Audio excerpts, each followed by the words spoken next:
E aí, galerinha, tudo bem? Tudo em paz? Bom dia, boa tarde, boa noite. Vai depender aí do horário que vocês estejam assistindo. Galera, hoje a nossa aula é para continuar o segundo reinado. A aula passada a gente começou o segundo reinado. Nossa aulinha de hoje a gente continua, tá ok? Então vamos lá para o nosso quadro branco. E aí? Antes de ver conteúdo novo, a gente precisa fazer aqui alguns lembretes, algumas revisões. Vocês devem lembrar que o segundo reinado ele começa justamente com o tal golpe da maioridade. O golpe da maioridade foi aplicado em 1840, como foi visto na aula passada. Professor, não lembro, vamos lá. O golpe da maioridade colocou no poder Dom Pedro II. Por que ele se chama golpe da maioridade? Porque Dom Pedro II não tinha idade para governar o Brasil. Dom Pedro II tinha apenas 15 anos de idade. Então, um garoto com 15 anos não tem autoridade legal para governar um país. Mesmo assim, ele assumiu o poder. Por isso, o nome golpe. Tá? O golpe da maioridade. Com esse golpe, temos aí o fim do período regencial e o início chamado segundo reinado. Portanto, o golpe da maioridade, ele mata a regência e inicia o segundo reinado. Lembrando que o Brasil Império ele é formado por 3 fases. A primeira fase, primeiro reinado. Quem governa? Dom Pedro I. A segunda fase, regencial. Quem governa? Os regentes, não tem imperador. Terceira fase, segundo reinado. Quem vai governar o Brasil? Dom Pedro II. Ok? Lembrete dado.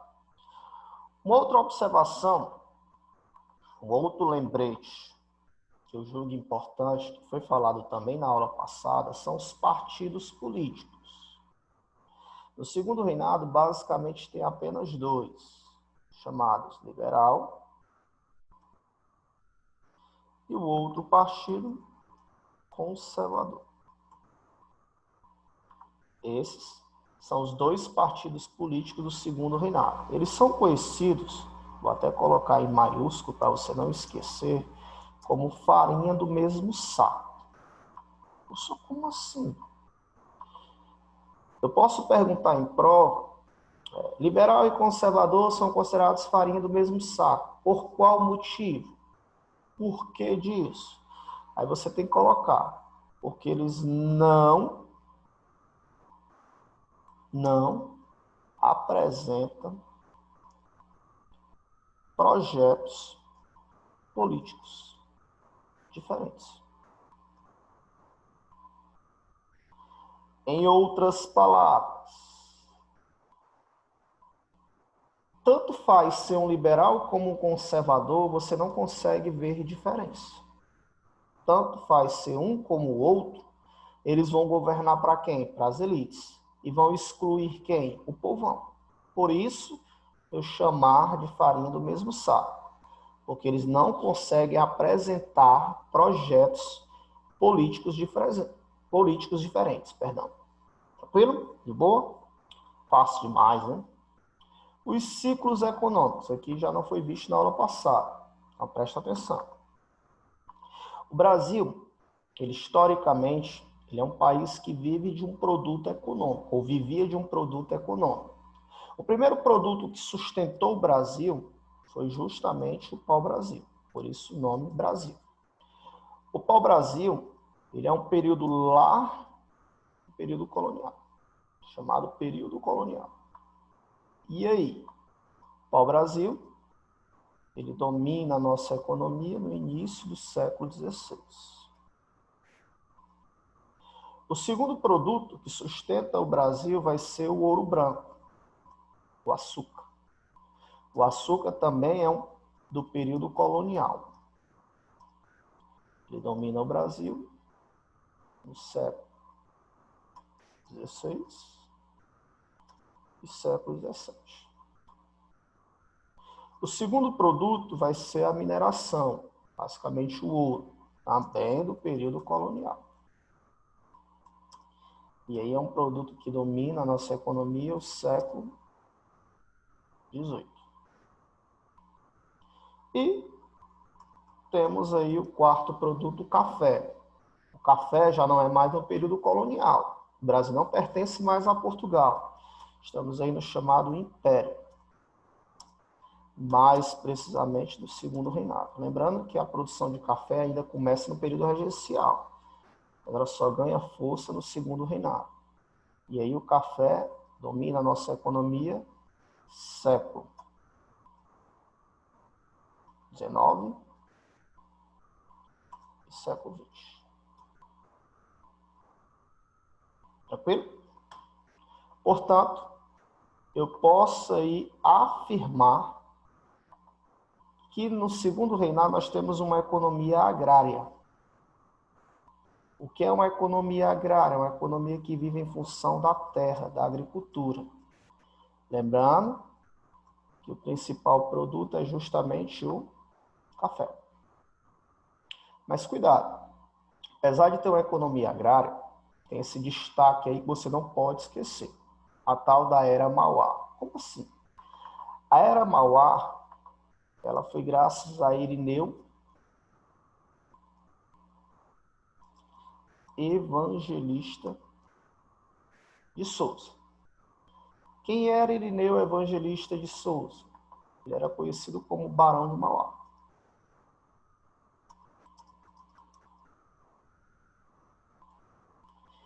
E aí, esse cara, ele tinha um discurso de modernizar, vou até colocar em maiúsculo, a economia.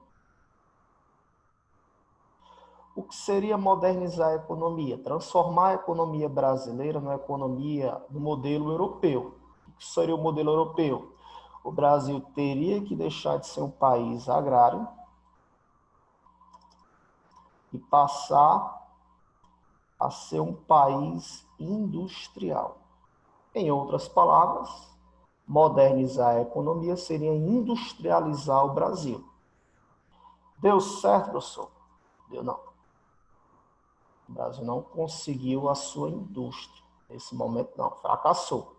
O Brasil só consegue esse projeto somente lá na República. Dê um pause, copie, viu? Isso aqui é importante. Deixei no caderno organizado. Continuando. O destaque de número 2 vai ser a Revolução Praieira. E aí, professor, o que foi isso? A Revolução Praieira é um movimento que acontece em 1848. Lembrando que a data é apenas título de curiosidade. Ninguém é obrigado a decorar data. A Revolução Praieira ela vai acontecer em Pernambuco. Pernambuco. Como assim? Lá em Pernambuco, a galera começa a se revoltar contra liberal, conservador e Dom Pedro II. Resumindo, a Revolução Praieira é contra a política daquele momento. Aquela política que tanto faz ser um como o outro, não muda nada, as elites no poder, o povão sendo excluído. Dom Pedro II faz parte desse acordo. Então, a galera em Pernambuco está revoltada contra isso. E aí, o discurso seria o quê? O novo. Moralizar a política. A ideia de moralizar a política. Para isso, os pernambucanos criaram o Partido da Praia.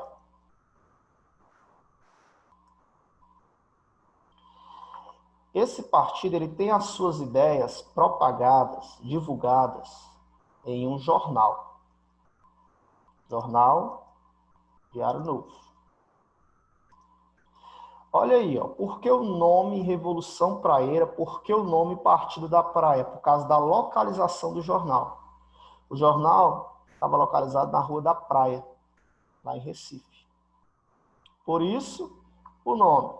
Revolução Praieira, por isso o nome Partido da Praia, por causa da localização do jornal. Jornal Diário Novo, localizado na chamada Rua da Praia. Beleza? Qual era o sonho? O sonho dos praeiros seria a ideia de uma república. Eles queriam várias mudanças, fizeram um manifesto, mas como o vídeo tem que ficar curto, vamos apenas falar no sonho de uma república. O resultado, P para 10, eles vão comer sozinhos, um fracasso. Dom Pedro II consegue aniquilar o movimento. De boa? A Guerra do Paraguai. Eita! A Guerra do Paraguai, ela se fosse vista em sala, a gente passaria ali, em média, uns 30 minutos falando de Guerra do Paraguai. Mas se eu passar 30 minutos falando só de Guerra do Paraguai, ninguém vai assistir minha aula. Pelo menos de forma online, não. Presencial, vocês são obrigados, mas online vocês podem simplesmente não assistir. Então eu vou resumir, fazer o resumo do que foi a Guerra do Paraguai.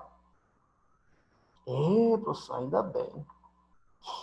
A Guerra do Paraguai tem um contexto de Solano Lopes. Eu já vi Lopes com S, Lopes com Z, tanto faz, viu? Já vi em livros Lopes com S ou com Z. Solano Lopes, ele era o presidente do Paraguai, naquele momento. Era o presidente do Paraguai. E aí? Solano Lopes passou da linha do jeito. Ele tem um discurso. Qual é o discurso? O Paraguai maior. Quando ele fala Paraguai maior, ele fala tanto em economia, fazer com que o Paraguai cresça a sua economia, como também em território. Mas para o Paraguai crescer, ele precisava ter acesso ao mar. E o Paraguai não tem acesso ao mar. Para isso, Solano Lopes toca o pancadão. O vamos invadir e o vamos invadir. Ele acabou invadindo o Brasil e também invadiu a Argentina. Essa busca de acesso ao mar, ele acabou invadindo tanto o Brasil como os hermanos, a Argentina. E aí, ao fazer isso, quem também começou a ficar com medo de uma possível invasão seria o Uruguai. Ele invadiu o Uruguai? Não, mas o Uruguai, opa, peraí, esse Paraguai está perigoso. E aí o Uruguai resolveu aí, junto com o Brasil e a Argentina, formar a Tríplice Aliança. A Tríplice Aliança é justamente a união Brasil, Argentina e Uruguai. O resultado de toda essa confusão foi justamente a Guerra do Paraguai. Portanto, a Guerra do Paraguai é um conflito do Paraguai versus a Tríplice Aliança. Lembrando que a Tríplice Aliança, formada por Brasil, Argentina e Uruguai, contra o coitado do Paraguai. O resultado, quem venceu, entre aspas, né? Quem vence esse conflito, obviamente, é 3 contra 1, cara, covardia. Tríplice Aliança venceu esse conflito.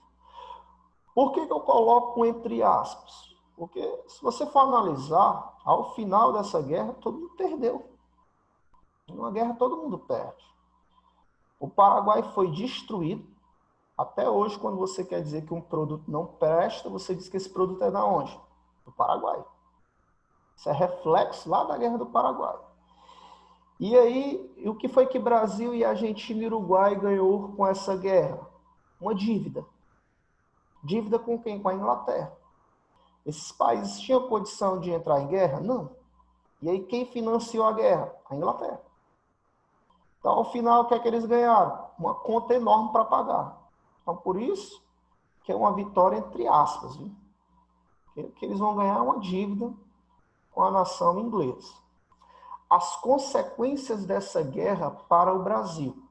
Isso aí é importante, inclusive vai ser questão de atividade. Quais são as consequências? A primeira consequência é o crescimento